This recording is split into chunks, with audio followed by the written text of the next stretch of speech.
Some tricks are too crazy. They're too strong. They're too insane. So here's one for all you guys and gals out there who want your friends to call you Voodoo Wizard. This will do it. Next time you're at a Starbucks, say, anything can be a magic wand. Boom. Grab a wrapped straw. Grab a wooden stir stick. Okay? You can leave the wrapped straw in the mug there. Grab a paper napkin. Say, look at this.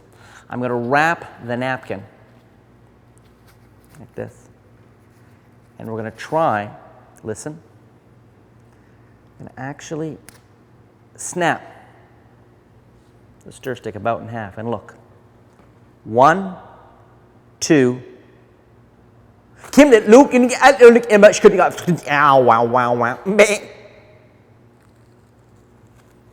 they can find that half of the stir stick is freaking gone. You say you sent it to prison. You draw attention to the fact that no two stir sticks, when snapped, leave the exact same signature of grooves and splinters. You said you sent it to prison. The prison is the wrap straw. You can ask them to pick it up. Ask them to tear it off. Okay? You say, carefully, carefully, I don't want to escape just yet. Ask them to take off the wrapper. And they will see in the middle, sliding back and forth like a subway car without a driver, passengers, or purpose, a piece of the wooden stir stick. And not just any piece, because when they check the tiny, tiny details, they will see that it is absolutely the piece that you just snapped off in front of them and made vanish inside the paper napkin. There's so many different kinds of magic in a magic trick. And one of the things I love about this, one kind of magic, there's the visuals, there's the intellectual idea, there's the presentation of the trick, there's the sleights or the secret technique, and then there's sometimes just the economy and impromptu-ness, the practicality. Some tricks are so practical, their practicality to me is almost another kind of magic. And this is a beautiful example of this, because you don't even need this. All you need is a wooden stir stick, a wrapped straw, and a paper napkin. And you don't even need the paper napkin if you don't want, okay? There's so much you can do, because the basic principle here is a principle I first published about 30 years ago. I first did this idea with a playing card, where you pre-tore a card and then pretended it wasn't pre-torn by covering it up. Then I also did it with a dollar bill. I've done it with a few different things, and this was all published in books of mine many, many years ago. But here what I'm doing is this. Take a wooden stir stick, okay? Don't snap it perfectly in half. There's something boring when the two halves are the same length in my mind. So let's snap off, I don't know, about a third.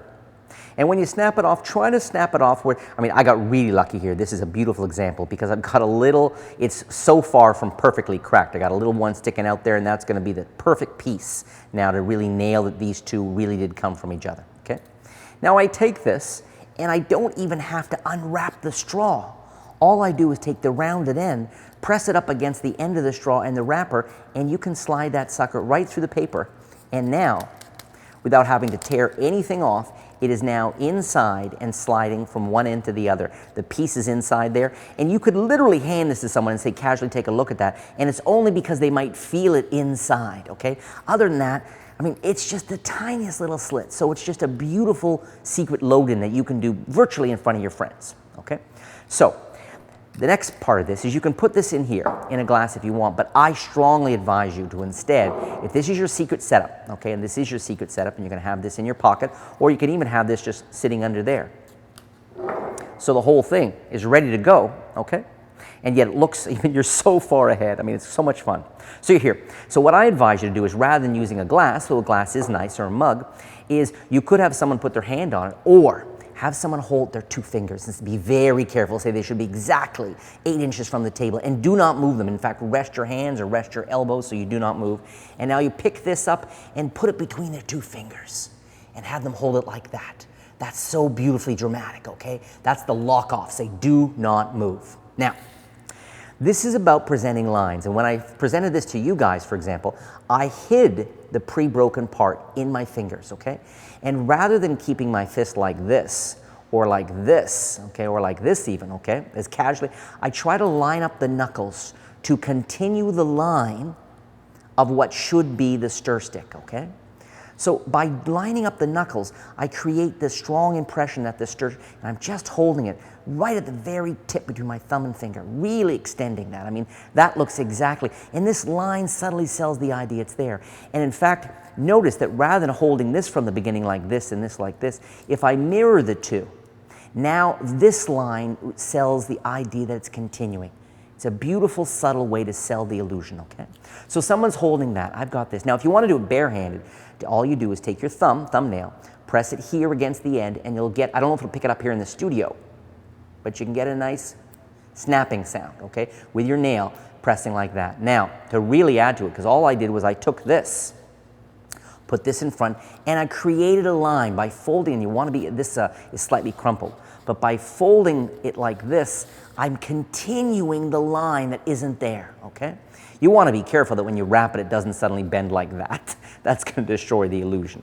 But if it's a fresh napkin, that shouldn't be a problem, right along the line. So somebody's holding this between their two fingers, you're here like this. I mean, my goodness, what a beautiful place to be.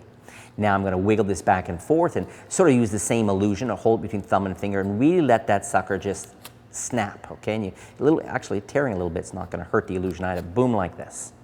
Put that down the table. If you want, fold this up, really selling the idea that the remainder of the stick isn't probably inside. It has to be inside. There's no other place it could be, okay? Then take this, put it in your hand. You could even put it in somebody else's hand. They could hold it flat between their fingers, whatever you want. Get people involved. Take this, crunch this up. Now, I'm telling you right now, people don't think the piece is in there. They know it is. You're acting like it's not there, but maybe it's stuck out the back or something. So take a moment for someone to see that this is gone.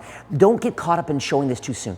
It is gone. That in itself is a minor miracle. Where did the piece of wood from a stick people handle every day? Where'd it go? Then have this person tilt from one to the side to the other. They will feel, and I say, do you feel anything inside? When people, I've had people do this and then like drop it because it's spooky to think it's in there. Now you come over here, and sure, if you can remember which end you did, maybe with a pencil dot if you want to, and you tear off the evidence, that's fine, but I wouldn't bother. You're just here. Tear off some end. Maybe the evidence is still down here, who knows? Take this straw out, okay? Let this image sink in, and this is the image you want. It's sealed. It was this of it sliding out, coming out, and for them to see that this little barb matches this little barb, I mean, this is just, I think you're going to really, really love the response and the reactions you get with this sweet trick.